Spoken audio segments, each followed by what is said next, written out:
No sertão nordestino dos anos 1920, entre as caatingas secas e os povoados esquecidos pelo governo, existia um pequeno convento que se erguia como um oásis de paz em meio ao caos que assolava aquelas terras. O convento de Santa Clara ficava no alto de uma colina, protegido por muros altos de pedra bruta, e abrigava uma comunidade de freiras dedicadas que haviam escolhido servir a Deus longe das tentações do mundo.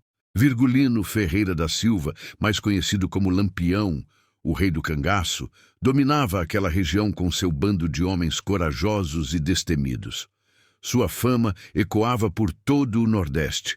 Uns o temiam como o demônio em pessoa. Outros o veneravam como um justiceiro dos pobres e oprimidos. O que poucos sabiam é que por trás da aparência feroz e dos atos de bravura, Lampião possuía um código de honra muito rígido, especialmente quando se tratava da proteção de mulheres e da religião. Durante anos, o cangaceiro respeitou o convento e suas habitantes, considerando aquele lugar sagrado como território neutro em suas disputas com os coronéis e a polícia.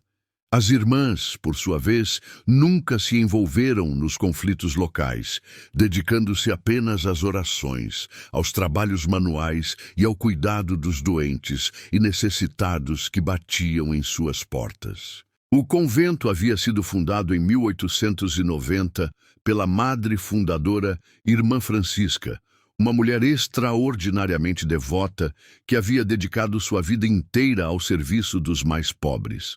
Ela construiu aquela instituição pedra por pedra, com a ajuda de devotos locais e de alguns comerciantes prósperos da região que admiravam seu trabalho. A construção levou quase 10 anos para ser concluída, e durante todo esse tempo, Irmã Francisca manteve uma rotina rigorosa de orações, trabalho manual e atendimento aos necessitados. Quando finalmente o convento foi inaugurado, ele se tornou rapidamente um farol de esperança para toda a região. As irmãs que se juntaram à comunidade vinham de diferentes origens.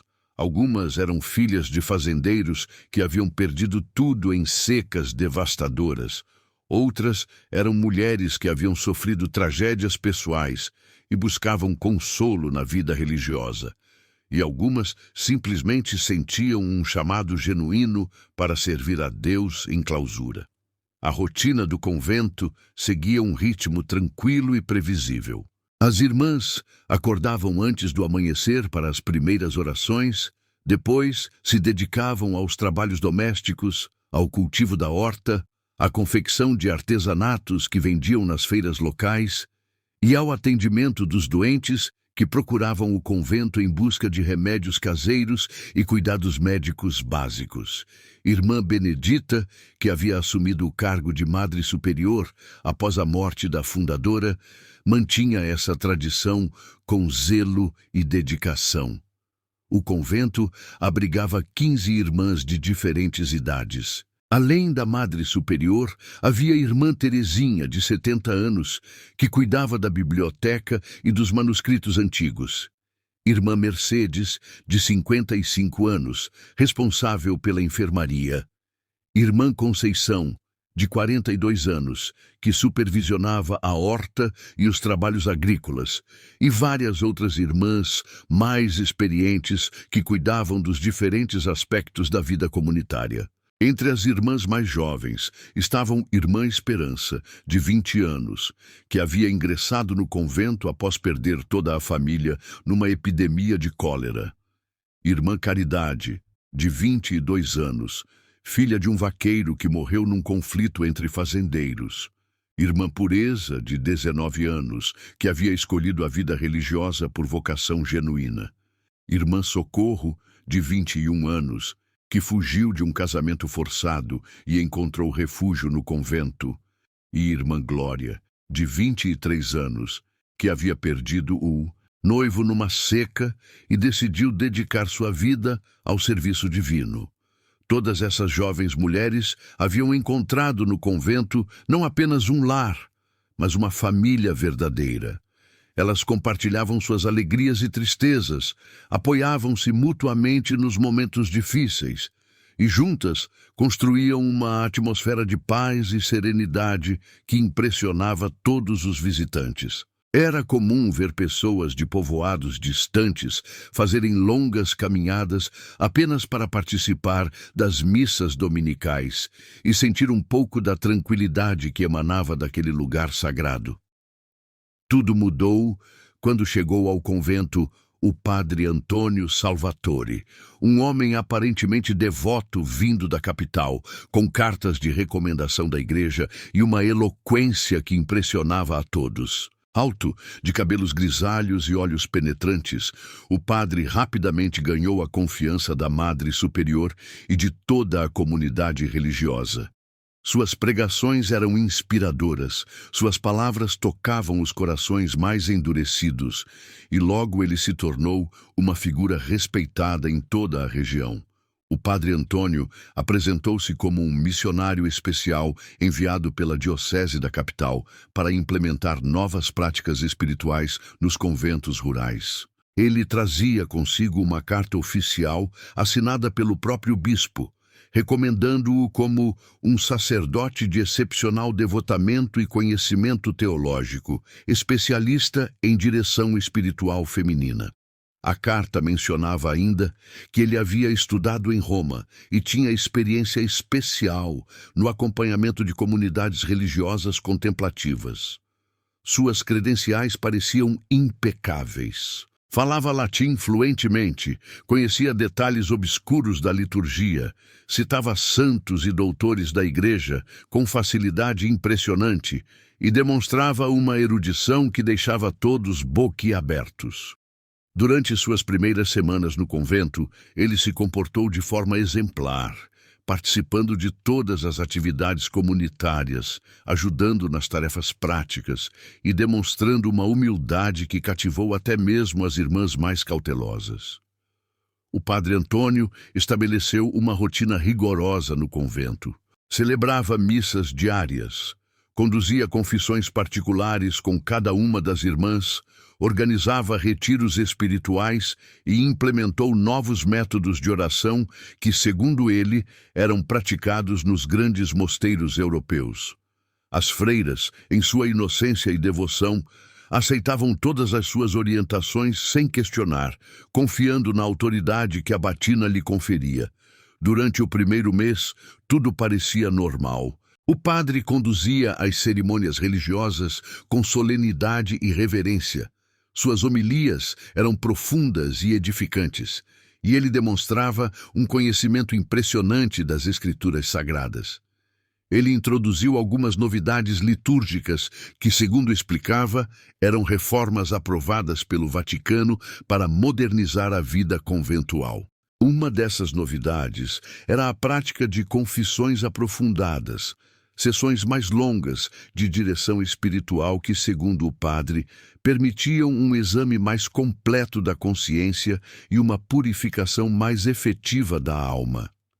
Ele explicou que nos grandes conventos europeus, especialmente na França e na Itália, essa prática havia produzido santos extraordinários e místicos venerados em todo o mundo católico. Outra inovação foi a implementação de retiros individualizados, períodos especiais de oração e penitência adaptados às necessidades espirituais particulares de cada irmã. O padre alegava que havia desenvolvido esse método durante seus estudos em Roma, baseando-se nos ensinamentos de grandes mestres espirituais como São João da Cruz e Santa Teresa de Ávila. Contudo, o que acontecia por trás das portas fechadas do confessionário e durante os retiros espirituais era bem diferente do que imaginava a comunidade. O padre havia desenvolvido métodos peculiares de aconselhamento espiritual que envolviam exercícios de purificação da alma bastante questionáveis.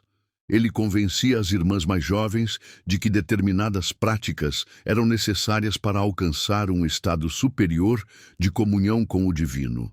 O processo de manipulação começava sempre de forma sutil.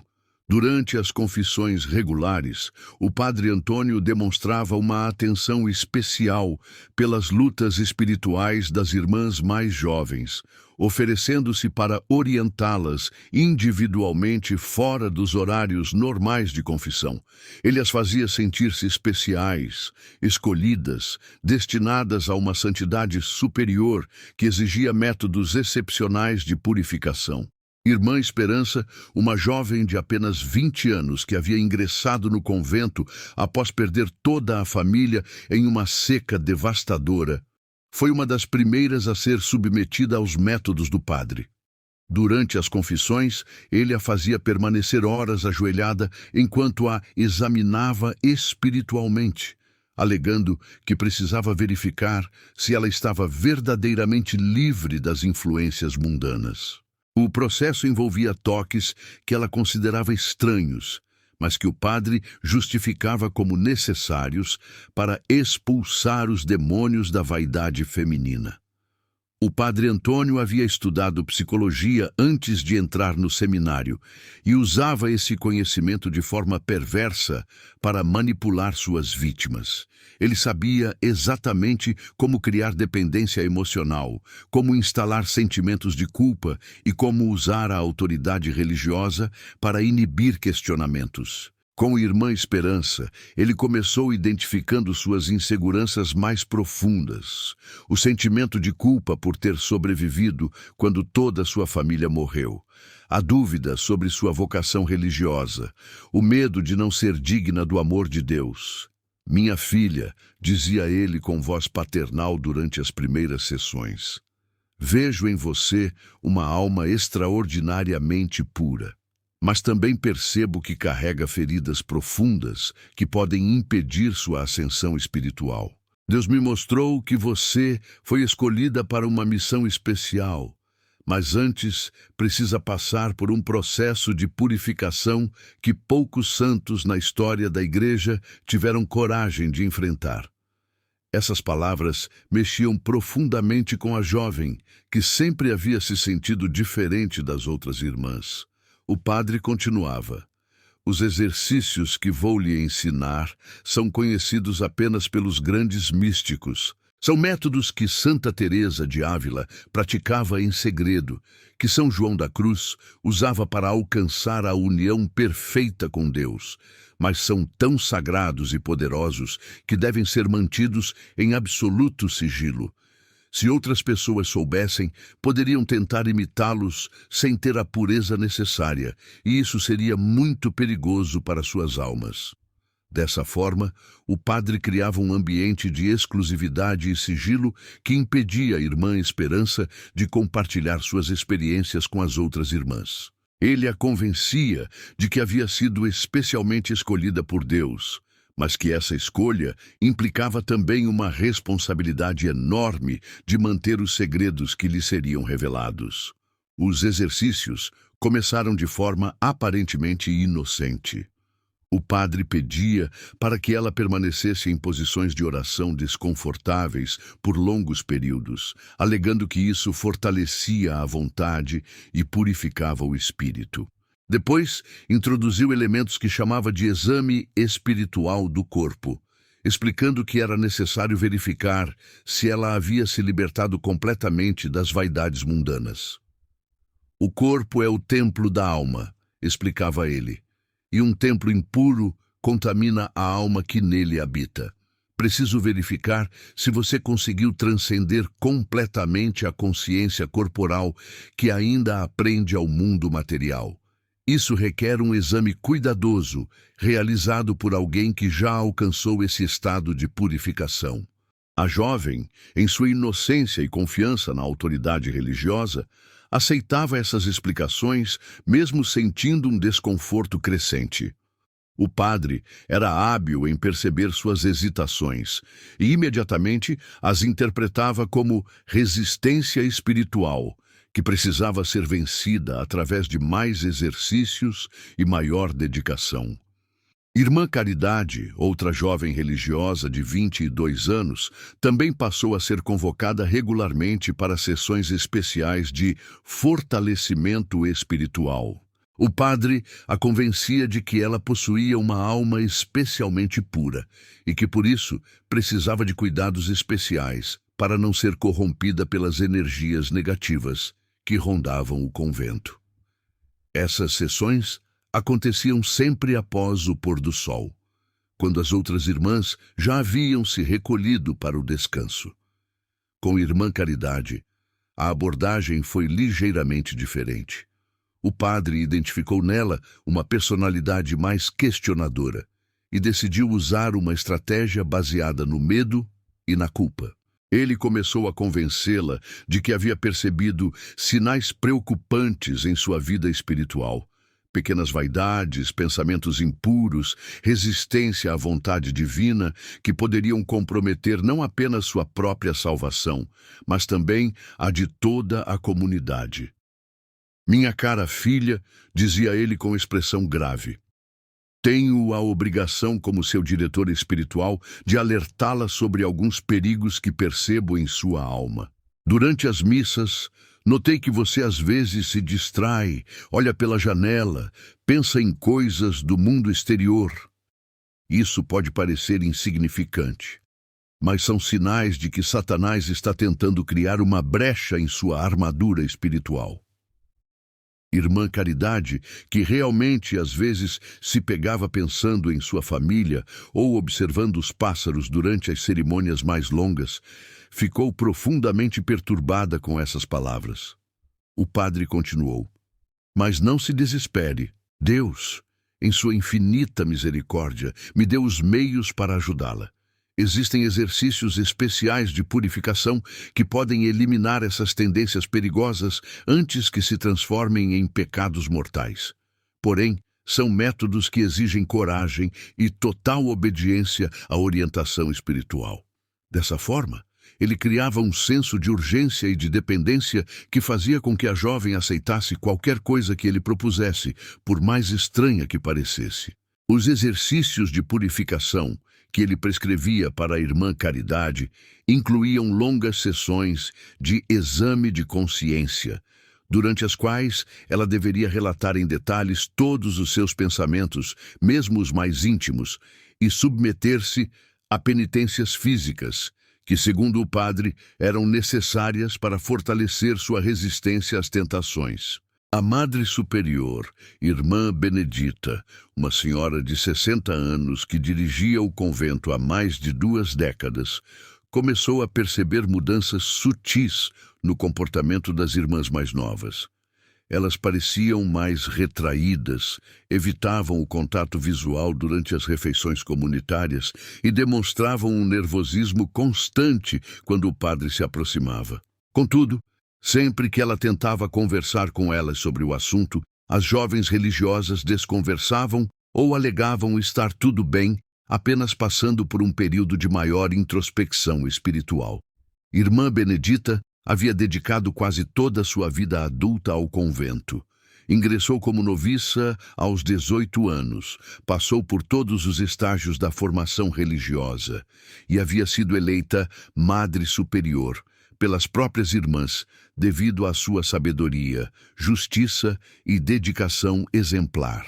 Durante seus anos de liderança, ela havia conduzido a comunidade através de períodos difíceis, secas, prolongadas, epidemias, conflitos locais, sempre mantendo a serenidade e a fé que inspiravam todas as suas subordinadas. Por isso mesmo, ela conhecia intimamente cada uma das irmãs sob sua responsabilidade. Sabia reconhecer os sinais de quando alguém estava passando por dificuldades espirituais, problemas de saúde ou questões familiares. O que estava observando nas irmãs mais jovens era diferente de qualquer coisa que havia presenciado antes. Não parecia uma crise espiritual comum, nem problemas de adaptação à vida conventual. Era algo mais perturbador, mais profundo. Irmã Esperança, que sempre fora uma jovem alegre e comunicativa, tornou-se silenciosa e introspectiva. Durante as refeições comunitárias, ela mal tocava na comida e respondia às perguntas das outras irmãs com monossílabos. Suas olheiras denunciavam noites mal dormidas, E várias vezes, irmã Benedita a encontrou chorando sozinha na capela durante horários que deveriam ser dedicados ao descanso. Irmã Caridade apresentava sintomas diferentes, mas igualmente preocupantes. Ela havia se tornado extremamente rigorosa consigo mesma, jejuando além do que era permitido pelas regras do convento, passando horas extras em oração e demonstrando uma ansiedade constante sobre sua pureza espiritual. Quando questionada sobre esse comportamento excessivo, ela alegava estar seguindo orientações especiais de direção espiritual, mas se recusava a dar mais detalhes. Irmã Pureza, a mais nova do grupo, com apenas 19 anos, começou a apresentar episódios de choro inexplicável durante as atividades comunitárias. Várias vezes, ela teve que se retirar do meio das outras irmãs, alegando sentir-se indisposta, mas quando irmã Mercedes, responsável pela enfermaria, tentava examiná-la, não encontrava nenhum problema físico que justificasse seus sintomas. O que a Madre Superior não sabia é que o Padre Antônio havia desenvolvido um sistema psicológico muito bem elaborado para manter as irmãs sob seu controle. Ele as convencia de que qualquer pensamento de dúvida sobre seus métodos era uma tentação diabólica que deveria ser combatida com ainda mais dedicação aos exercícios espirituais que ele prescrevia. Além disso, ele as fazia acreditar que eram privilegiadas por receberem uma atenção especial, criando um sentimento de gratidão e dependência emocional. O padre havia estudado não apenas teologia, mas também técnicas de persuasão e controle mental que aprendeu durante uma passagem misteriosa por um seminário europeu, que na verdade era uma fachada para uma organização criminosa internacional. Ele sabia como explorar a vulnerabilidade psicológica de pessoas em busca de orientação espiritual, como usar a linguagem religiosa para confundir e intimidar, e como criar estruturas de poder que impedissem suas vítimas de buscar ajuda externa. Uma das técnicas mais eficazes que ele empregava era o isolamento espiritual. Ele convencia cada uma das irmãs de que sua situação era única e especial, que os exercícios prescritos para ela eram diferentes dos que ele poderia prescrever para outras pessoas, e que compartilhar detalhes sobre o processo poderia prejudicar não apenas sua própria evolução espiritual, mas também a das outras irmãs. Você precisa entender, minha filha, dizia ele para cada uma delas, que Deus trabalha de forma diferente com cada alma. O que é bom para você pode ser prejudicial para outra pessoa. Por isso, os grandes santos sempre mantiveram seus métodos de oração em segredo. Santa Teresinha do Menino Jesus nunca revelou completamente seus exercícios espirituais. São João da Cruz escreveu sobre a noite escura da alma, mas guardou para si os detalhes de como atravessou essa experiência. Dessa forma, ele criava uma justificativa teológica para o sigilo que impedia suas vítimas de comparar experiências e perceber que todas estavam sendo submetidas a tratamentos similares. Cada uma se sentia especial e escolhida, mas também isolada e responsável por manter segredos que acreditavam ser sagrados. Enquanto isso, nos arredores do convento, Lampião e seu bando continuavam suas atividades, sempre respeitando a neutralidade do lugar sagrado. O cangaceiro mantinha informantes em todos os povoados da região e estava sempre atento a qualquer movimentação suspeita que pudesse representar uma ameaça aos seus domínios ou à população local. Sua rede de espionagem incluía comerciantes, vaqueiros, lavadeiras e até mesmo alguns fiéis que frequentavam a missa dominical no convento. Lampião havia construído essa rede de informação ao longo de anos de atividade no cangaço. Diferente da imagem que muitos faziam dele como um bandido selvagem, ele era, na verdade, um estrategista cuidadoso que compreendia a importância de manter boas relações com a população civil. Sabia que seu sucesso dependia não apenas da coragem e da habilidade militar de seu bando, mas também do apoio e da simpatia das comunidades locais. Por isso, ele sempre se esforçou para proteger os inocentes, punir os abusos dos poderosos e manter uma reputação de justiceiro entre os pobres e oprimidos. Quando invadia as propriedades de coronéis corruptos, distribuía parte dos espólios entre as famílias necessitadas. Quando confrontava a polícia, evitava causar danos desnecessários aos civis, e quando se deparava com situações de injustiça social, não hesitava em intervir para defender os mais fracos. O respeito que ele demonstrava pelo convento de Santa Clara fazia parte dessa filosofia. Ele reconhecia o valor do trabalho realizado pelas irmãs, especialmente o atendimento aos doentes e necessitados que não tinham acesso a cuidados médicos adequados. Várias vezes, membros de seu próprio bando haviam sido tratados discretamente pelas irmãs quando feridos em combate, e Lampião nunca esqueceu essa generosidade. Foi através de Dona Zefa, uma senhora que vendia quitutes nas feiras locais e que ocasionalmente fornecia mantimentos para o convento, que chegaram aos ouvidos de Lampião os primeiros rumores sobre comportamentos estranhos no mosteiro.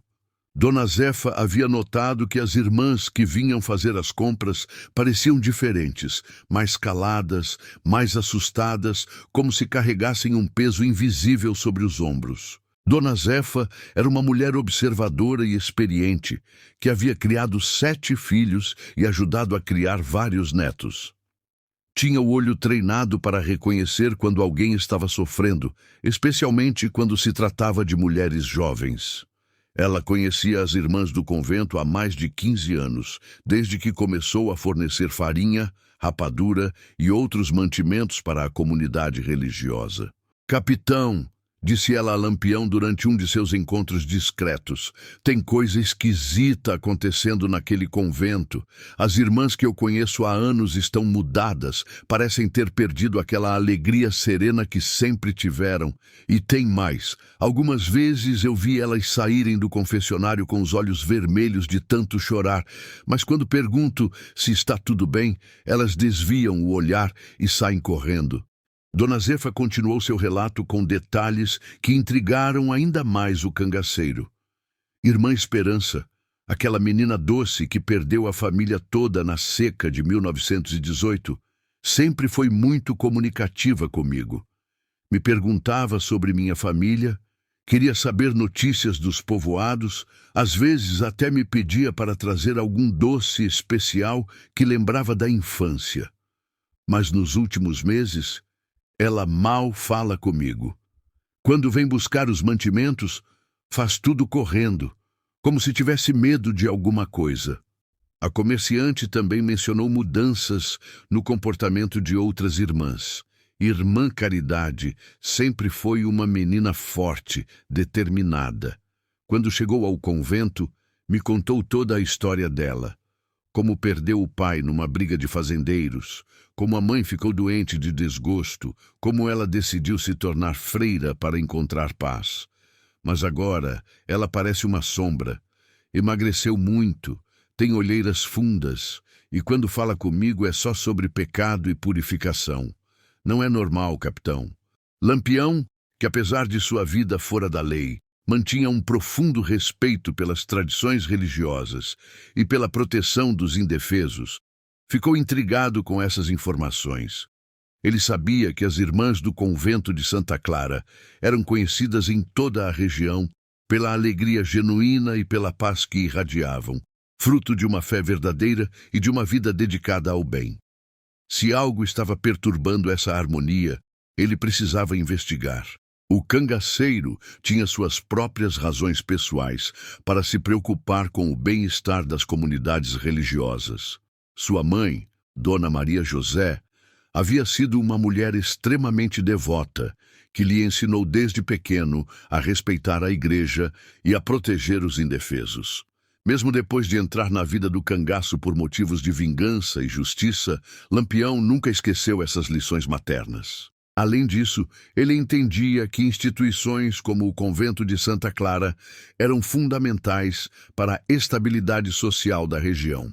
Em meio ao caos dos conflitos entre coronéis, a brutalidade da polícia e as injustiças sociais que assolavam o sertão, os conventos e igrejas ofereciam uma alternativa de paz e esperança que ajudava a manter a sanidade mental da população. O cangaceiro decidiu enviar alguns de seus homens de confiança para observar discretamente as atividades do convento. Antônio Silvino, um dos membros mais experientes do bando e conhecido por sua habilidade de se mover sem ser detectado, foi encarregado de descobrir o que estava acontecendo por trás daqueles muros sagrados. Antônio Silvino, cujo nome verdadeiro era Manuel Batista da Silva, havia se juntado ao bando de Lampião 5 anos antes, após ver sua irmã ser desonrada por um coronel local que nunca foi punido pela justiça oficial. Era um homem de meia idade, experiente na arte da sobrevivência no sertão e possuía uma habilidade quase sobrenatural para se mover silenciosamente e observar sem ser notado. Durante sua juventude, antes de entrar para o cangaço, Antônio Silvino havia trabalhado como vaqueiro em várias fazendas da região, o que lhe deu um conhecimento profundo da geografia local e dos hábitos das pessoas. Sabia onde encontrar água em tempos de seca, conhecia todas as trilhas e esconderijos entre as serras e tinha a capacidade de ler sinais na natureza que passavam despercebidos por outros homens. Durante várias semanas, Antônio Silvino observou a rotina do convento de diferentes pontos estratégicos. Ele notou que o padre Antônio tinha horários muito específicos para seus encontros particulares com as irmãs, sempre longe dos olhos das outras religiosas e da Madre Superior. Também percebeu que essas reuniões se estendiam por períodos anormalmente longos e que as irmãs saíam delas visivelmente perturbadas.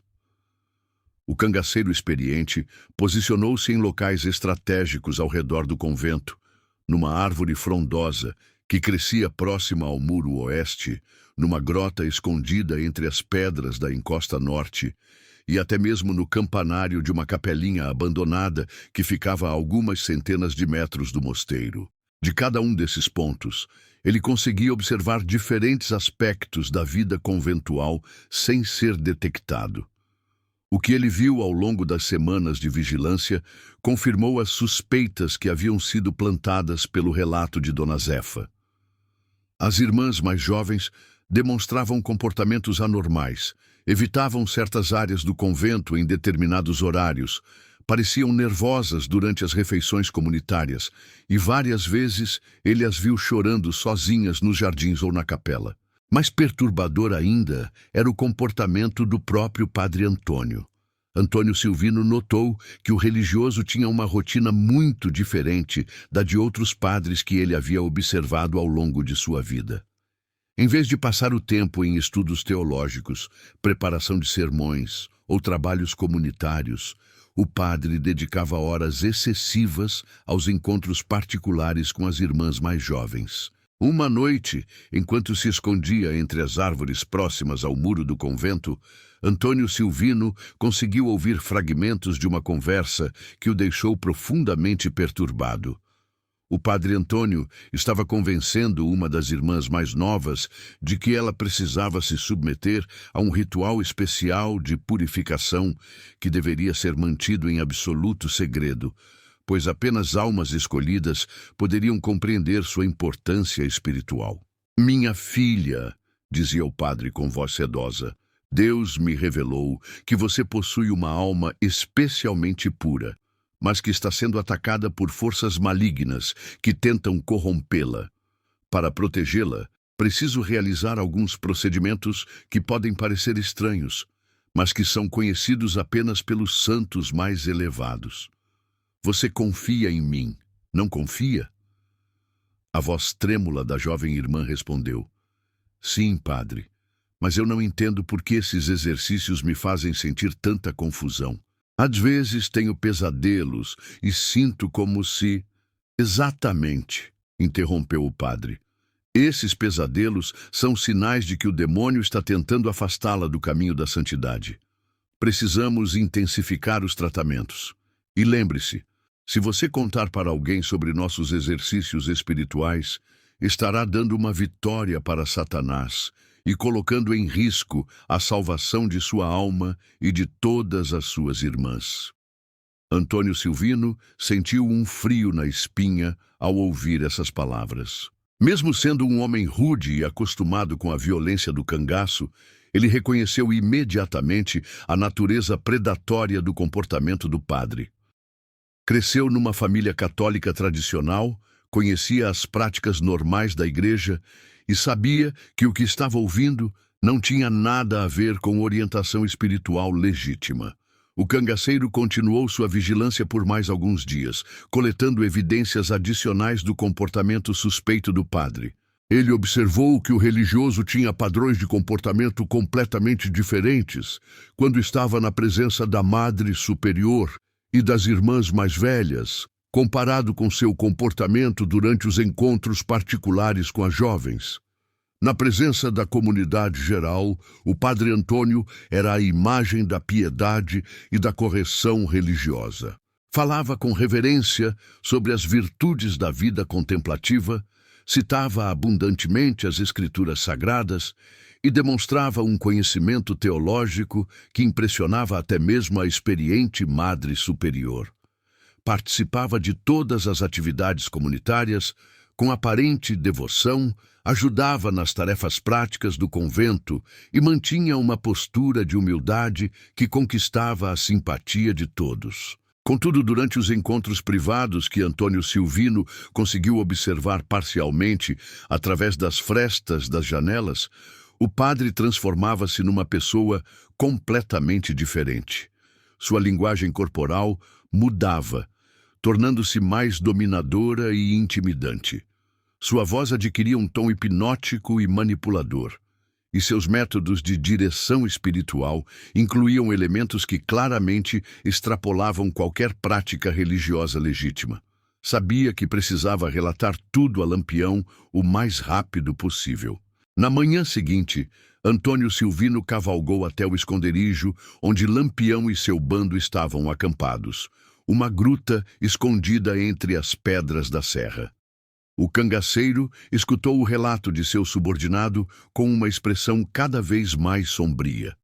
Seus olhos, normalmente brilhantes com um misto de alegria e malícia, tornaram-se duros como pedra.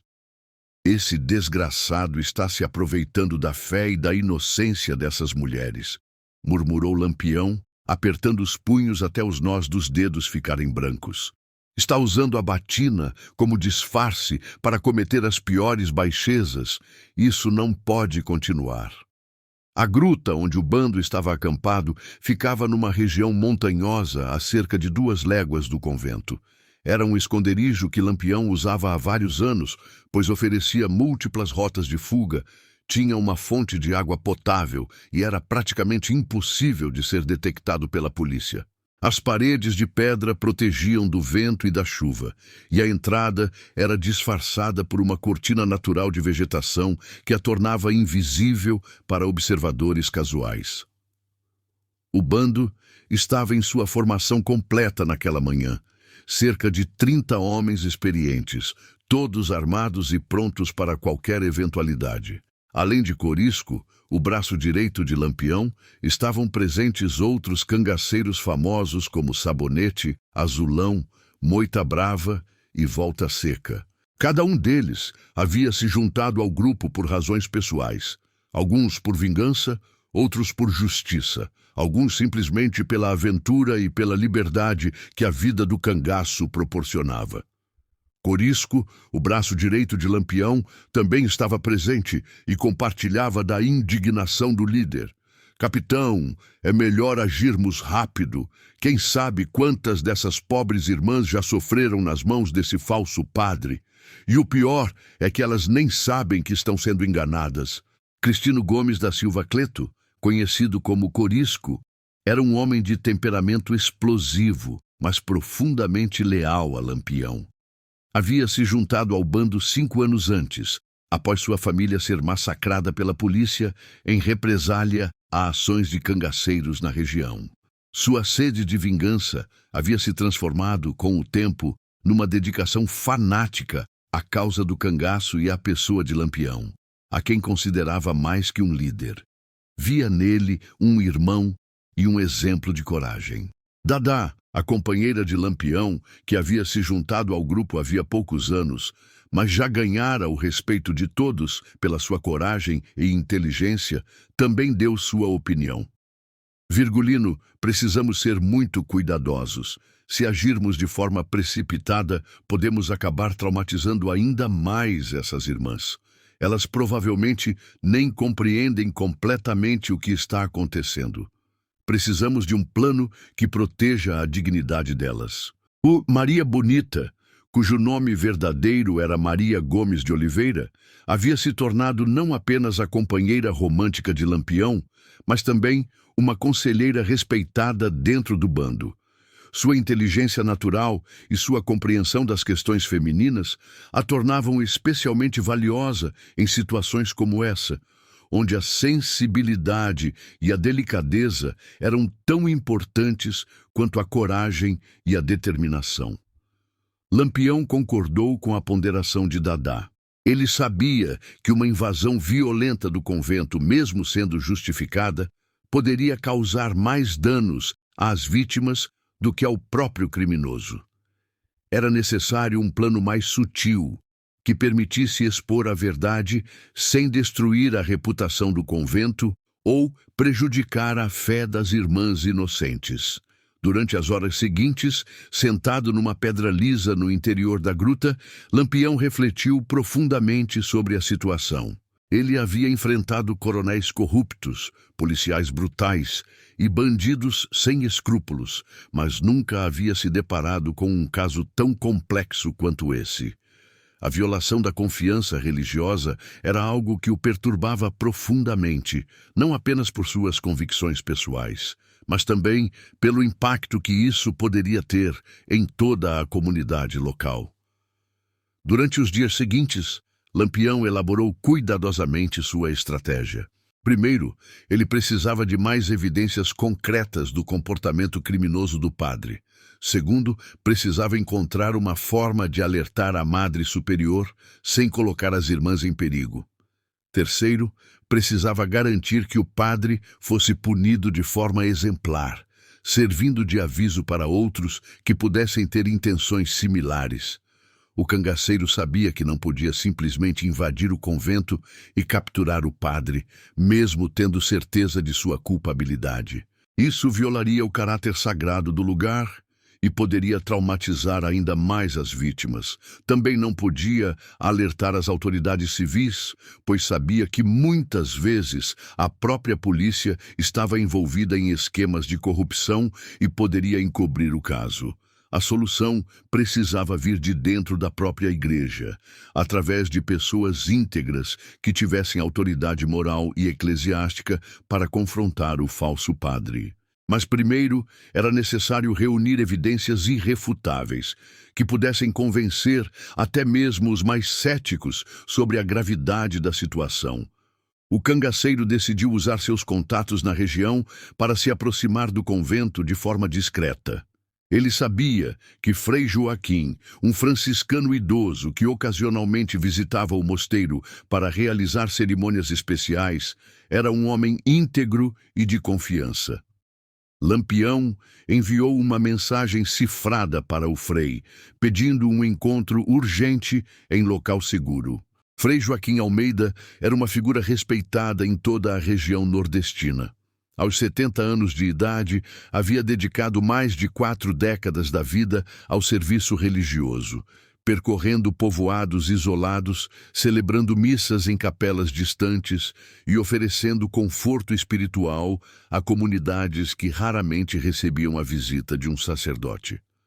Sua reputação de homem santo e sábio havia se espalhado muito além das fronteiras de sua diocese original. O franciscano era conhecido por sua coragem em confrontar injustiças, mesmo quando isso o colocava em perigo. Durante a seca de 1915, ele havia desafiado abertamente um coronel local que estava desviando mantimentos destinados aos flagelados e conseguiu garantir que a ajuda chegasse aos verdadeiros necessitados. Em outra ocasião, havia intercedido junto às autoridades para impedir a execução sumária de um jovem acusado injustamente de roubo. Por causa dessa reputação, quando Frei Joaquim recebeu a mensagem de Lampião pedindo um encontro urgente, ele não hesitou em atender ao pedido, mesmo sabendo dos riscos que isso poderia representar. Conhecia a fama do cangaceiro, mas também havia ouvido histórias sobre seu código de honra e sua proteção aos indefesos. O encontro aconteceu numa capelinha abandonada a algumas léguas do convento. Frei Joaquim, um homem baixo e robusto de barba branca, chegou ao local com certa apreensão, não sabendo o que esperar do temido cangaceiro. Contudo, ao ouvir as preocupações de Lampião sobre o bem-estar das irmãs, sua expressão mudou completamente. "Meu filho", disse o frei com voz grave, "suas suspeitas podem ter fundamento. Eu mesmo notei algumas mudanças estranhas no comportamento das irmãs durante minha última visita. E tem algo mais. Recebi cartas de outros conventos da região relatando problemas similares com padres que apresentavam credenciais parecidas com as do padre Antônio." Esta revelação confirmou as piores suspeitas de Lampião. O falso padre não era um caso isolado. Era parte de um esquema maior, possivelmente envolvendo uma rede de criminosos que se infiltravam em instituições religiosas para se aproveitar de pessoas vulneráveis. Isso tornava a situação ainda mais grave e urgente. "Frei Joaquim", disse Lampião, "preciso da sua ajuda para proteger essas irmãs. Sei que minha reputação não é das melhores aos olhos da igreja, mas juro pela memória de minha mãe que só quero fazer justiça." O franciscano olhou nos olhos do cangaceiro e viu ali uma sinceridade que o surpreendeu. Apesar de todas as histórias que ouvia sobre Lampião, naquele momento, ele via apenas um homem determinado a proteger os inocentes, motivado por um senso de justiça que transcendia sua vida fora da lei. "Eu ajudo você, Lampião", respondeu o frei, "mas precisamos agir com muita sabedoria. Se fizermos isso errado, podemos acabar destruindo a fé dessas pobres irmãs e a reputação de um convento que sempre serviu a Deus com dignidade."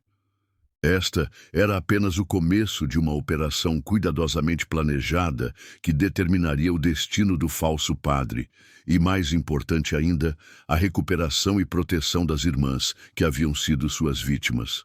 O encontro entre o cangaceiro e o franciscano marcava o início de uma aliança improvável, mas necessária, para fazer justiça e restaurar a paz no convento de Santa Clara. Juntos, eles elaboraram um plano detalhado. Frei Joaquim se ofereceria para realizar um retiro espiritual especial no convento, o que lhe daria a oportunidade de conversar individualmente com cada uma das irmãs sem despertar suspeitas. Durante essas conversas, ele tentaria descobrir delicadamente se alguma delas havia sido vítima de comportamentos inadequados. Enquanto isso, Lampião intensificaria a vigilância sobre o padre, documentando todos os seus movimentos suspeitos.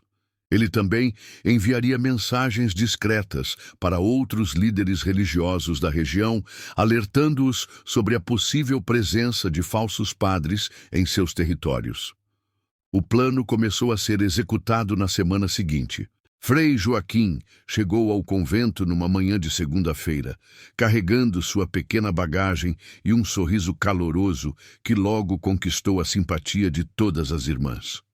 A Madre Superior o recebeu com alegria, pois conhecia sua reputação de homem santo e sábio conselheiro. "Que bom tê-lo aqui novamente, Frei Joaquim", disse Irmã Benedita. "Suas visitas sempre trazem tanta paz para a nossa comunidade. E chegou numa hora muito oportuna." Tenho percebido que algumas de nossas irmãs mais novas parecem estar passando por dificuldades espirituais. É exatamente por isso que estou aqui, Madre Superior, respondeu o franciscano. Deus me colocou no coração que deveria vir oferecer um apoio especial para as irmãs que possam estar enfrentando desafios em sua jornada de fé. O padre Antônio, que estava presente durante essa conversa, demonstrou um leve desconforto com a chegada inesperada do franciscano, mas tentou disfarçar sua preocupação com um sorriso forçado. Que bela surpresa, Frei Joaquim, disse ele. Tenho certeza de que sua presença será muito benéfica para todas nós. Eu mesmo tenho trabalhado intensamente no acompanhamento espiritual das irmãs mais jovens, e sua experiência certamente poderá complementar meus esforços. Frei Joaquim notou imediatamente a tensão na voz do padre e a forma como ele enfatizou o seu trabalho intensivo com as irmãs jovens. Isso apenas reforçou suas suspeitas sobre a veracidade das denúncias que Lampião havia compartilhado.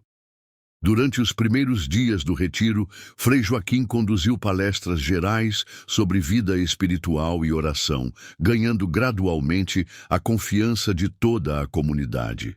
Ele observava cuidadosamente as reações das irmãs, especialmente das mais jovens, notando sinais de ansiedade sempre que o padre Antônio se aproximava ou quando o assunto das confissões particulares era mencionado. Chegou então o momento das conversas individuais. Frei Joaquim começou pelas irmãs mais experientes, estabelecendo um padrão normal de aconselhamento espiritual que não despertasse suspeitas. Quando finalmente chegou a vez de Irmã Esperança, a jovem entrou na sala com visível nervosismo. Minha filha, começou o Frei com voz paternal. Percebi que você parece carregar algum peso no coração. Quer compartilhar comigo o que está perturbando sua paz? A princípio, Irmã Esperança tentou manter a fachada de que tudo estava bem, repetindo as frases que o padre Antônio havia lhe ensinado sobre períodos de purificação espiritual. Mas a gentileza genuína do franciscano e sua experiência em lidar com almas feridas logo começaram a quebrar as barreiras psicológicas que haviam sido construídas. Frei Joaquim, ela finalmente sussurrou, com lágrimas nos olhos. Eu não sei se posso falar sobre isso. O padre Antônio disse que seria um pecado muito grave revelar os exercícios espirituais especiais que ele me ensinou. Mas eu me sinto tão confusa, tão suja, mesmo tentando seguir todas as suas orientações. O coração do franciscano se apertou ao ouvir essas palavras. Ele reconheceu imediatamente o padrão de manipulação psicológica que havia sido usado para manter a jovem em silêncio. Minha querida filha, disse ele com infinita compaixão, não existe exercício espiritual verdadeiro que faça uma alma pura como a sua se sentir suja ou confusa. A verdadeira proximidade com Deus traz paz, clareza e alegria. Se algo está causando o efeito contrário, então não vem de Deus. Essas palavras foram como um raio de luz na escuridão em que Irmã Esperança havia sido mergulhada. Pela primeira vez em meses, ela começou a questionar se realmente havia algo errado com os métodos do padre Antônio. Com muito cuidado e delicadeza, Frei Joaquim conseguiu que ela descrevesse alguns dos exercícios aos quais havia sido submetida. O que ele ouviu confirmou suas piores suspeitas. O padre Antônio havia criado uma elaborada encenação de rituais falsos para mascarar comportamentos completamente inapropriados. Ele usava a linguagem religiosa para confundir as vítimas e a autoridade da batina para intimidá-las ao silêncio. Conversas similares com Irmã Caridade e outras duas irmãs jovens revelaram um padrão consistente de abuso psicológico e espiritual. Todas haviam sido convencidas de que eram especiais e que precisavam de tratamentos únicos que deveriam ser mantidos em segredo absoluto. Naquela noite, Frei Joaquim saiu discretamente do convento e se dirigiu ao ponto de encontro combinado com Lampião. O cangaceiro estava esperando ansiosamente por notícias, acompanhado por Corisco e alguns outros membros do bando. As suas suspeitas estavam corretas, Lampião, disse o franciscano com voz pesada. Esse homem não é um padre verdadeiro. É um predador que está causando danos terríveis a essas irmãs inocentes. Precisamos agir rapidamente, mas com muita prudência. Lampião sentiu uma fúria incandescente crescer em seu peito, mas forçou-se a manter a calma. Sabia que a raiva descontrolada poderia prejudicar o resgate das vítimas e a punição do culpado. "O que você acha que devemos fazer, Frei?" perguntou o cangaceiro. "Primeiro, precisamos proteger as irmãs e dar a elas a oportunidade de entender o que realmente aconteceu. Depois, precisamos expor esse falso padre de uma forma que sirva de exemplo para outros criminosos que possam ter ideias similares." Dadá, a companheira de Lampião, também deu sua opinião. "Virgulino, precisamos ser muito cuidadosos. Se agirmos de forma precipitada, podemos acabar traumatizando ainda mais essas irmãs. Elas provavelmente nem compreendem completamente o que está acontecendo." Durante os dias seguintes, Lampião elaborou cuidadosamente sua estratégia. Primeiro, ele precisava de mais evidências concretas do comportamento criminoso do padre. Segundo, precisava encontrar uma forma de alertar a Madre Superior sem colocar as irmãs em perigo. O cangaceiro decidiu usar seus contatos na região para investigar a verdadeira identidade do falso padre. Antônio Silvino foi enviado à capital para verificar as credenciais apresentadas. Outros membros do bando foram despachados para diferentes cidades, investigando se padres com descrições similares haviam aparecido em outros conventos. As descobertas foram chocantes. As cartas de recomendação eram falsificações sofisticadas, criadas com papéis roubados de escritórios eclesiásticos. O verdadeiro nome do homem era Giuseppe Martinelli, um italiano que havia fugido da Europa após ser acusado de crimes similares em mosteiros femininos na Toscana. Mais perturbador ainda foi a descoberta de que ele fazia parte de uma rede internacional de criminosos que se especializavam em explorar instituições religiosas.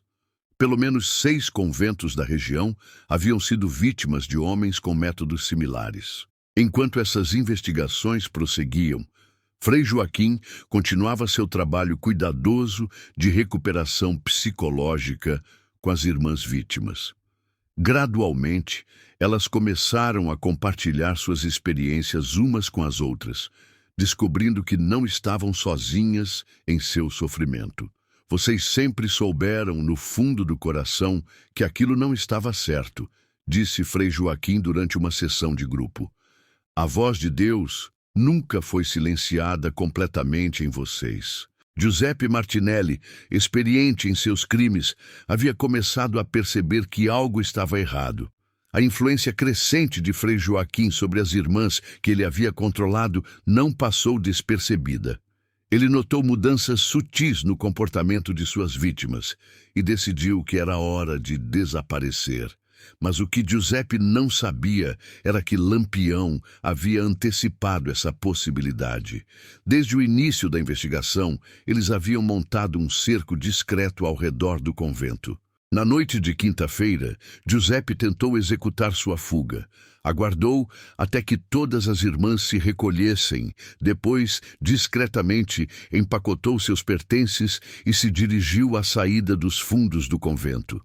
Mas quando emergiu dos muros do mosteiro, encontrou-se face a face com Lampião, montado em seu cavalo, com os olhos brilhando na luz da lua. Atrás dele, parcialmente escondidos nas sombras, estavam Corisco, Dadá e vários outros cangaceiros. "Boa noite, Giuseppe Martinelli", disse Lampião, com uma voz calma que era infinitamente mais aterrorizante do que qualquer grito de raiva. "Ou prefere que eu o chame de Padre Antônio Salvatore?" Giuseppe tentou manter sua compostura. Não sei do que você está falando. Sou um sacerdote ordenado, com documentação completa da igreja. Giuseppe, conhecemos toda a sua história, respondeu Lampião, desmontando lentamente. Sabemos sobre a Toscana, sabemos sobre os outros conventos que você profanou e sabemos exatamente o que você fez com essas irmãs inocentes. O italiano tentou correr, mas descobriu que estava completamente cercado. Não havia escape possível. O que vocês querem comigo? Giuseppe perguntou, sua voz trêmula de medo. Justiça, respondeu Lampião simplesmente. Algo que você nunca experimentou, mas que está prestes a conhecer. O falso padre foi amarrado com eficiência, mas Lampião fez questão de que o tratamento fosse correto. Nada de violência desnecessária. O objetivo era justiça, não vingança pessoal. Na manhã seguinte, Frei Joaquim conduziu uma reunião especial no convento. Todas as irmãs foram informadas sobre a verdadeira identidade do falso padre e sobre os crimes que ele havia cometido. Irmã Benedita estava devastada pela revelação, mas Frei Joaquim a tranquilizou. Madre Superior, esse homem era um criminoso profissional, treinado para enganar pessoas boas. A culpa não é sua. Durante essa reunião, as irmãs vítimas encontraram coragem para contar suas experiências publicamente, apoiadas umas pelas outras. Foi um momento doloroso, mas também libertador. Lampião decidiu que Giuseppe seria publicamente exposto como impostor em todas as cidades da região. Depois, entregue às autoridades eclesiásticas em Recife. Durante uma semana, ele foi levado a 7 cidades diferentes, onde confessou publicamente seus crimes em praças lotadas. Essas confissões tiveram um impacto profundo em toda a região. Comunidades que haviam sido visitadas por homens similares começaram a se manifestar, revelando que a rede criminosa era ainda maior do que imaginado. Finalmente, Giuseppe foi entregue às autoridades em Recife, junto com evidências completas que garantiriam sua condenação. Lampião fez questão de que a imprensa estivesse presente, garantindo ampla divulgação como aviso para outros criminosos. No convento, a recuperação das irmãs continuava sob orientação de Frei Joaquim. Ele estabeleceu um programa de acompanhamento que duraria meses, incluindo aconselhamento regular e atividades para reconstruir a confiança. A recuperação de traumas espirituais leva tempo, explicou a Madre Superior. Mas tenho fé de que essas irmãs se tornarão ainda mais fortes por terem superado essa provação. Irmã Esperança mostrou sinais encorajadores de recuperação. Padre, costumava ter pesadelos, mas agora sonho com luz. Uma luz que me mostra que Deus nunca me abandonou. 3 meses depois, Lampião recebeu uma carta do convento, entregue por Dona Zefa. Era um agradecimento coletivo das irmãs. Capitão Lampião, sabemos que muitos o consideram fora da lei, mas para nós você foi um instrumento da providência. Quando as autoridades falharam, você apareceu como nosso defensor. Rezamos por você todas as noites. Lampião guardou a carta entre seus tesouros pessoais. Era a validação de que, apesar de sua vida fora da lei, ainda havia bondade em suas ações. Anos mais tarde, a história se tornou lenda no sertão. As pessoas contavam como o temível Lampião havia protegido irmãs indefesas contra um predador disfarçado de santo, reforçando sua imagem não apenas como bandido, mas como justiceiro que defendia os fracos. Giuseppe foi condenado na Europa, recebendo 15 anos de prisão. A rede criminosa foi desmantelada através de investigações internacionais coordenadas. As irmãs vítimas se recuperaram completamente.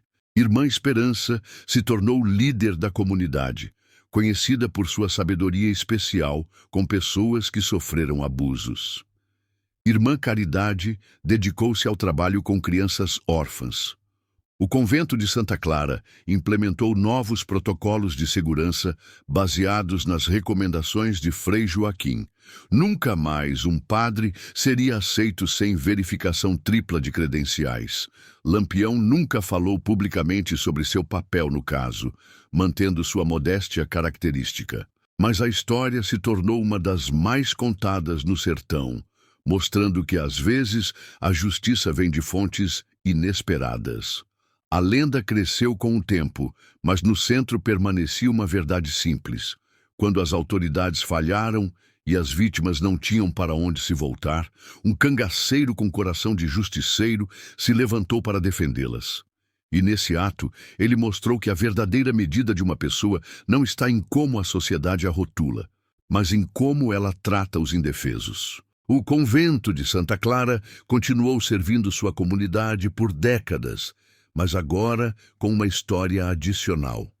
A de como foi salvo por um dos homens mais temidos do sertão, que provou que até um rei do cangaço podia ser instrumento da justiça divina.